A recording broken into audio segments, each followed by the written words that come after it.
YouTube, what's good, baby? It's your boy, Just Dazinski.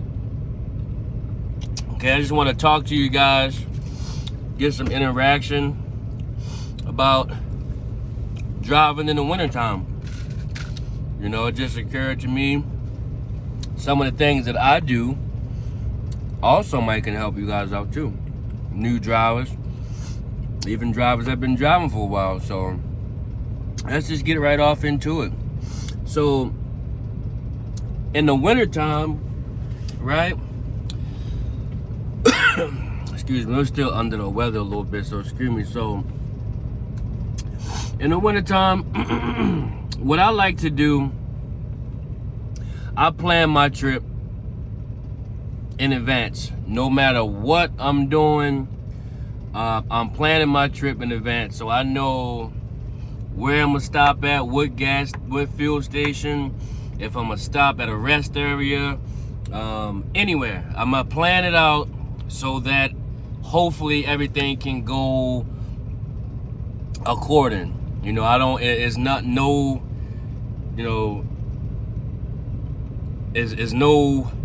room for error when you plan. That's how you're supposed to plan, I think, in my opinion. And that goes along with my next one, right? So I'm very predictable in my routes. So 9 times out of 10, I'm not going to change my route the way I'm going for nobody. I don't care if I go 60 miles down the road to cut over somewhere just to avoid a little bit of snow or something like that. I'm always predictable. If you were to pull up a map or a GPS thing or something that shows you my routes, I drive the same route. I don't veer off, I don't venture. So if I get lost somewhere, you already know 9 times out of 10, you can bet your money that I'm going the same exact route every time. No matter where I'm going. I could be going to goddamn Alaska somewhere. I'm gonna travel the same route. Okay? So before we do all that stuff, guys, make sure you pre-trip. Make sure you do a proper pre-trip to prevent anything. You know, anything happens. You know, you already know. So in the morning that you step foot to that truck, you're doing your pre-trip, or even last night before you got into the truck, you knew that you shut down with about a full antifreeze. Your reservoir was full. Sometimes this has happened to me, and it wound up being I had a leak. So, and then you say, I did my inspection last night, I don't got to do it in the morning. So you get down the road and some lights come on. Oh, I'm out of antifreeze. Well, if you did that pre-trip in the morning before you got into the truck, instead of saying you did it last night, you might have saved yourself some time and money. Because if you out of antifreeze on the road and you ain't got nowhere for hundreds of miles, it's not funny, but you're gonna have yourself into a situation. So avoid distractions. You know, anything that's distracting. I'm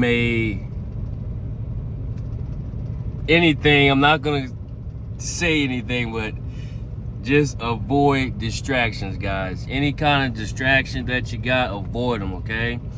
And the next thing, guys, this is important too, especially in the wintertime, when you've been driving, that wind it's up here to north.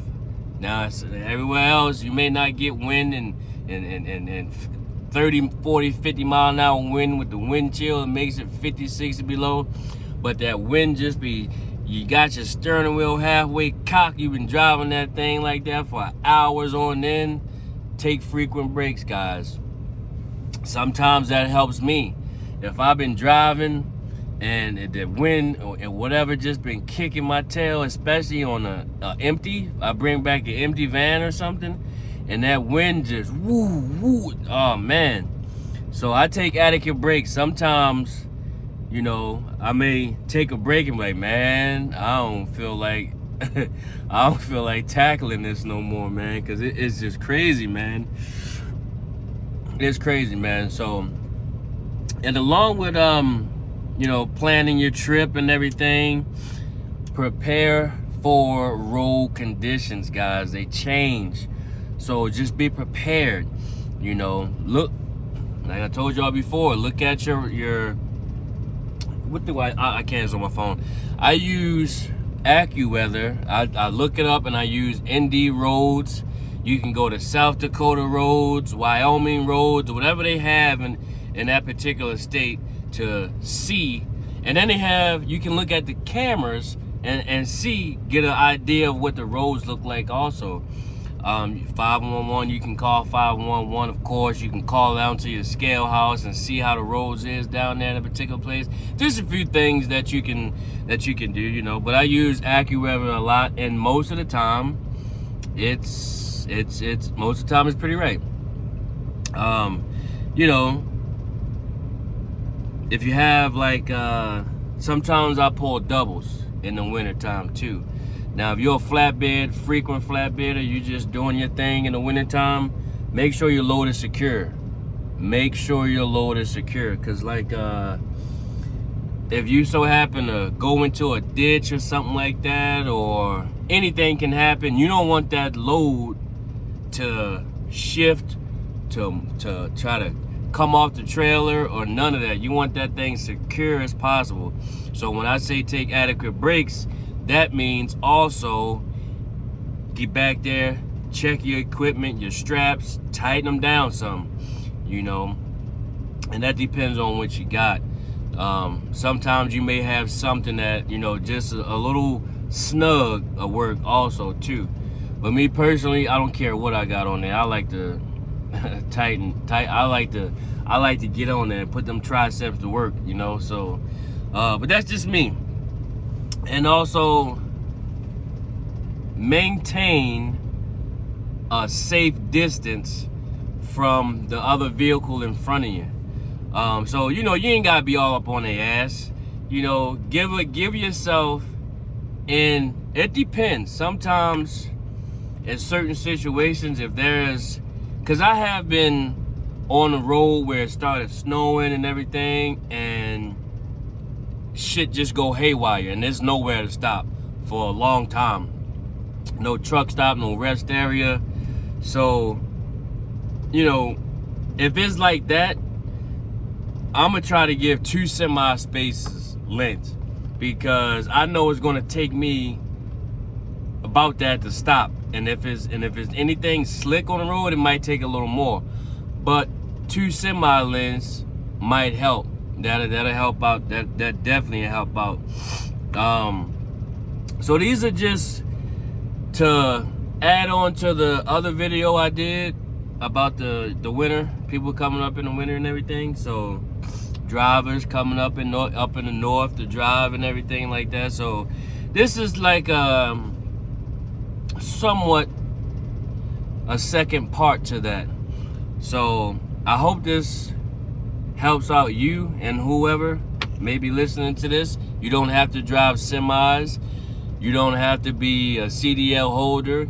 But if you may find this information helpful, you know, just let me know. Just drop a like, a comment, or something. You know, and if you have, I'm assuming that you got all your food that you need. You got your shovels. You got whatever you may need in your truck to have, that you can be safe to be out here on this road. That's what I'm assuming. So when I give this stuff, that's in my mind. I'm thinking that y'all got all this stuff. But if you're a four-wheeler, you can apply some of this too. So, Just Dazinski, peace.